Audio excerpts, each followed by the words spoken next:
नमस्कार और स्वागत है।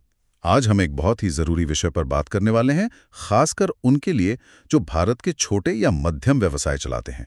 जी हाँ, एमएसएमईज़ की बात कर रहे हैं हम। एक अहम बदलाव आया है उनके रजिस्ट्रेशन प्रोसेस में। हमारे पास कुछ जानकारी है, एक गाइड जैसी, जो बताती है कि पुराना उद्योग आधार या उद्यम आधार मेमोरेंडम, जिसे यूएएम कहते थे, उसे अब नए उद्यम रजिस्ट्रेशन सर्टिफिकेट में कैसे बदलना है। तो आज हम इसी प्रक्रिया को, इसकी ज़रूरत को और इसके मायने को समझने की कोशिश करेंगे।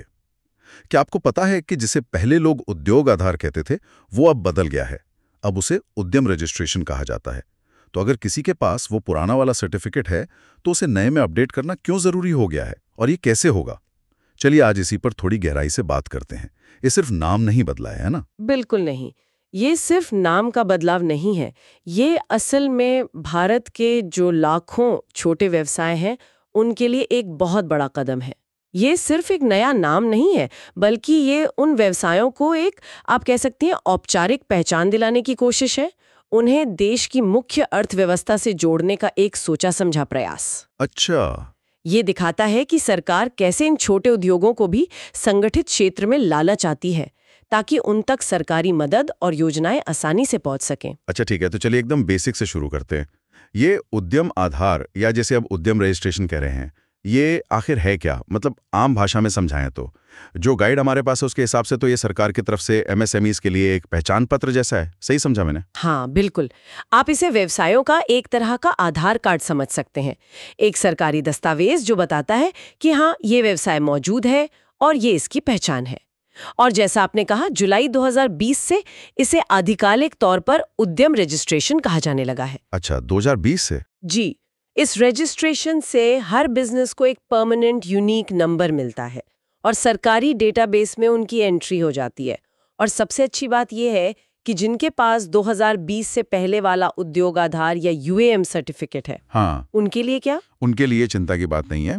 जानकारी यही है कि वो आसानी से अपने पुराने सर्टिफिकेट को इस नए उद्यम रजिस्ट्रेशन में बदल सकते हैं। इसका प्रोसेस बना हुआ है। ये तो राहत की बात है, लेकिन फिर वही सवाल आता है कि आखिर इसकी जरूरत क्यों है? मतलब कोई क्यों बदले अपना पुराना सर्टिफिकेट? क्या वो अब वैलिड नहीं रहा? गाइड तो यही कहती है कि ये नया उद्यम रजिस्ट्रेशन सर्टिफिकेट अब बहुत जरूरी हो गया है, खासकर अगर एमएसएमईज को सरकारी लोन, सब्सिडी या दूसरी योजनाओं का फायदा उठाना है। हाँ, ये एक बहुत बड़ा कारण है। लेकिन बात सिर्फ फायदा लेने की नहीं है, ये आपके बिजनेस की मतलब प्रामाणिकता और उसकी आज की स्थिति की पुष्टि भी करता है। आप सोचिए, सरकार जब भी कोई नई स्कीम लाती है एमएसएमईज के लिए, मान लीजिए कोई सब्सिडी है या लोन गारंटी है या जैसे कोविड के टाइम में राहत पैकेज आए थे, तो सरकार कैसे पहचानेगी कि कौन योग्य है?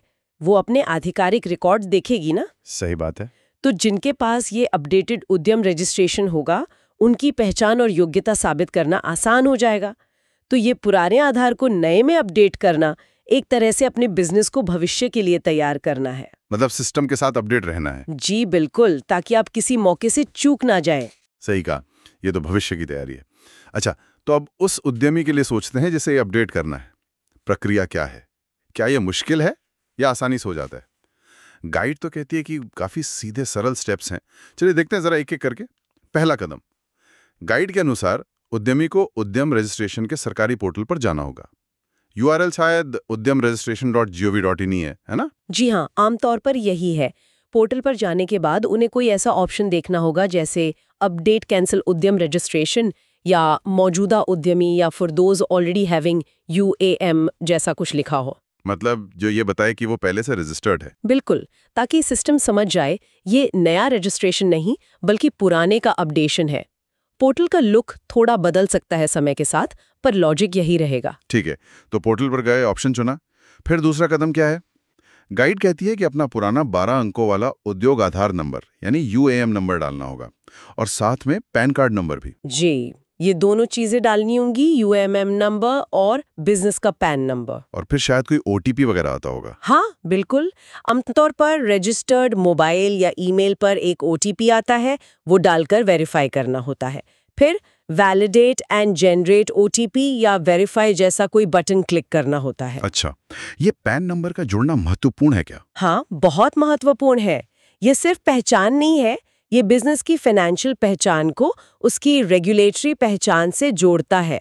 इससे पारदर्शिता बढ़ती है, टैक्स वगैरह में आसानी होती है और सरकार के लिए भी योजनाओं का पैसा सही जगह पहुंचाना आसान होता है। ये ईज ऑफ डूइंग बिजनेस का भी हिस्सा है। सही। और ओटीपी से सुरक्षा भी हो जाती है कि कोई और ना कर दे अपडेट? जी बिल्कुल। ठीक है, तो ओटीपी वेरीफाई हो गया। अब तीसरा कदम? गाइड के मुताबिक इसके बाद स्क्रीन पर बिजनेस की सारी डिटेल्स आ जाएंगी जो पहले से दर्ज है, जैसे नाम, पता, बैंक डिटेल्स, मालिक की जानकारी वगैरह। और यहीं पर सबसे ज्यादा ध्यान देना है ना। गाइड कहती है इसे बहुत ध्यान से चेक करना है। बिल्कुल। ये वेरिफिकेशन वाला स्टेप शायद पूरी प्रक्रिया का सबसे अहम हिस्सा है। यहीं पर आपको सब कुछ ध्यान से देखना है। क्या आपका पता बदल गया है? क्या कर्मचारियों की संख्या बदली है? बिजनेस की एक्टिविटी में कोई बदलाव आया है? अगर कुछ भी अपडेट करना है तो यही करना होगा। हाँ, ये जरूरी है, वरना पुरानी जानकारी ही रह जाएगी। जी, कई बार लोग जल्दी में बस देखकर आगे बढ़ जाते हैं, लेकिन यहीं पर रुककर सब कुछ मिलाना चाहिए। सोचिए, पता गलत रह गया तो कोई सरकारी चिट्ठी नहीं पहुंचेगी। सही बात है। बैंक अकाउंट बदल गया और पुराना ही दर्ज है तो सब्सिडी का पैसा अटक सकता है। बिल्कुल, तो यहाँ थोड़ा टाइम लगाना जरूरी है। Pin code, email, mobile number, सब कुछ दोबारा चेक कर लें। ठीक है, सब चेक कर लिया, अपडेट कर दिया। अब चौथा और आखिरी स्टेप। गाइड कहती है कि जब सब सही लगे तो submit and get final OTP या ऐसा ही कोई बटन क्लिक करना है। फिर एक और ओटीपी आएगा। जी हाँ, एक फाइनल ओटीपी आता है कंफर्म करने के लिए। वो डालने के बाद प्रक्रिया पूरी हो जाती है। स्क्रीन पर मैसेज आ जाता है कि आपका उद्यम रजिस्ट्रेशन सफलतापूर्वक अपडेट हो गया है। और फिर सर्टिफिकेट डाउनलोड करने का ऑप्शन मिल जाता है पीडीएफ में। हाँ, तुरंत या थोड़ी देर में नया उद्यम रजिस्ट्रेशन सर्टिफिकेट पीडीएफ फॉर्मेट में डाउनलोड के लिए उपलब्ध हो जाता है। और ये डाउनलोड किया हुआ सर्टिफिकेट पूरी तरह वैलिड है, मतलब बैंक वगैरह में चलेगा? गाइड तो यही कहती है कि हाँ, इसका प्रिंट लेकर या डिजिटल कॉपी को कहीं भी इस्तेमाल कर सकते हैं, लोन के लिए, टेंडर के लिए, किसी भी सरकारी काम के लिए। अब यही मान्य है। बिल्कुल, ये पूरी तरह से मान्य है। और ये पूरी प्रक्रिया ऑनलाइन होने से बहुत आसान भी हो गई है। हाँ, वो तो है, कहीं जाने की जरूरत नहीं। जी, सोचिए पहले कैसे दफ्तरों के चक्कर लगाने पड़ते थे। अब कोई भी कहीं से भी अपने कंप्यूटर या फोन से कर सकता है। समय बचता है, पैसा बचता है। हाँ, लेकिन जैसा हमने कहा, ऑनलाइन है तो सावधानी भी बरतनी है। अपनी डिटेल्स ध्यान से भरें और वेरीफाई करें, और साइबर सुरक्षा का भी ध्यान रखें। सही कहा। अच्छा, गाइड में कुछ FAQs यानी अक्सर पूछे जाने वाले सवाल और उनके जवाब भी हैं। वो भी देख लेते हैं, शायद लोगों के मन में वही सवाल हो। जैसे एक सवाल है, क्या ये उद्योग आधार और उद्यम रजिस्ट्रेशन एक ही चीज है? जिसका जवाब साफ है, हाँ। मूल रूप से ये एक ही चीज का अगला वर्जन है। 2020 से पहले उद्योग आधार मेमोरेंडम UAM कहते थे, अब उद्यम रजिस्ट्रेशन कहते हैं। ये सिर्फ नाम नहीं बदला है, बल्कि सिस्टम बेहतर हुआ है, पैन लिंक्ड हो गया है। तो हाँ, जिनके पास UAM है उन्हें अब उद्यम रजिस्ट्रेशन में अपडेट करना है। ठीक है, एक और सवाल। अगर किसी के पास पुराना उद्योग आधार है ही नहीं, मान लीजिए किसी ने नया बिजनेस शुरू किया है हाल में, उनके लिए भी प्रक्रिया आसान है।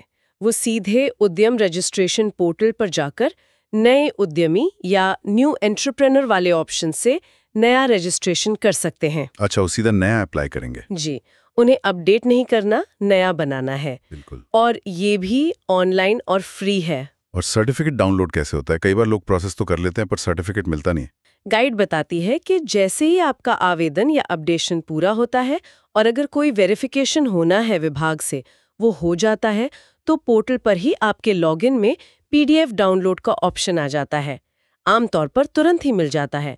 उसे डाउनलोड करके सेव कर लेना चाहिए और एक प्रिंट भी रख लेना चाहिए। सही। और सबसे जरूरी सवाल शायद, क्या ये नया सर्टिफिकेट बैंकों में, सरकारी योजनाओं में चलेगा? कोई इसे मानने से मना तो नहीं करेगा? इस पर गाइड और सरकारी नियम बिल्कुल साफ है। हाँ, ये नया उद्यम रजिस्ट्रेशन सर्टिफिकेट पूरी तरह से मान्य है। सभी बैंक, NBFC, सरकारी विभाग इसे MSME की पहचान के तौर पर स्वीकार करते हैं, बल्कि अब तो कई योजनाओं के लिए यही चाहिए होता है। तो कोई हिचक नहीं होनी चाहिए इस इस्तेमाल करने में? बिल्कुल नहीं, ये कानूनी तौर पर मान्य है। अगर कोई इसे मानने से इनकार करे तो उद्यमी शिकायत भी कर सकता है। ये सारे जवाब सुनकर काफी कुछ साफ हो गया। मतलब ये नया सिस्टम अब पूरी तरह से लागू है और काम कर रहा है। जी हाँ, और ये FAQs का होना बहुत अच्छा है। इससे उद्यमियों की आम शंकाएं दूर हो जाती हैं। तो कुल मिलाकर आज की बात का निचोड़ यही है कि अगर आप एक एमएसएमई चलाते हैं और आपके पास जून 2020 से पहले का उद्योग आधार या यूएएम है, तो भाई उसे जल्द से जल्द नए उद्यम रजिस्ट्रेशन में अपडेट करा लीजिए। ये ना सिर्फ आपके बिजनेस को सरकारी रिकॉर्ड में अपडेट रखेगा, बल्कि सरकारी योजनाओं, सब्सिडी, लोन वगैरह का फायदा उठाने के लिए भी अब ये जरूरी सा हो गया है। और अच्छी बात यह है कि प्रक्रिया ऑनलाइन है, फ्री है और ज्यादा मुश्किल नहीं है। पोर्टल पर जाकर कुछ स्टेप्स फॉलो करने हैं, बस अपनी जानकारी ध्यान से भरनी और चेक करनी है। सही कहा। सुनने में छोटा सा कदम लगता है, पर यह लाखों छोटे व्यवसायों को फॉर्मल इकोनॉमी से जुड़ने और आगे बढ़ने में मदद कर सकता है। और हाँ, एक बात और सोचने वाली है, जिस तरह से ये रजिस्ट्रेशन वगैरह सब डिजिटल हो रहा है, हाँ, ये दिखाता है कि भविष्य में टेक्नोलॉजी, डेटा और एक वेरीफाइड पहचान बिजनेस के लिए कितनी जरूरी होने वाली है। ये सिर्फ एमएसएमईज के लिए नहीं, पूरी इकोनॉमी के लिए अच्छा है। इससे पारदर्शिता बढ़ती है, नीतियां बनाना आसान होता है। हाँ, ये तो है। तो सोचने वाली बात यह है कि आगे चलकर इस तरह के डिजिटलीकरण का व्यवसायों पर और क्या असर पड़ेगा। क्या इससे बिजनेस करना और आसान होगा, या फिर डेटा सुरक्षा जैसी नई जिम्मेदारियां बढ़ेंगी? क्या छोटे बिजनेस भी ग्लोबल मार्केट तक पहुंच पाएंगे? इस पर सोचना काफी दिलचस्प है।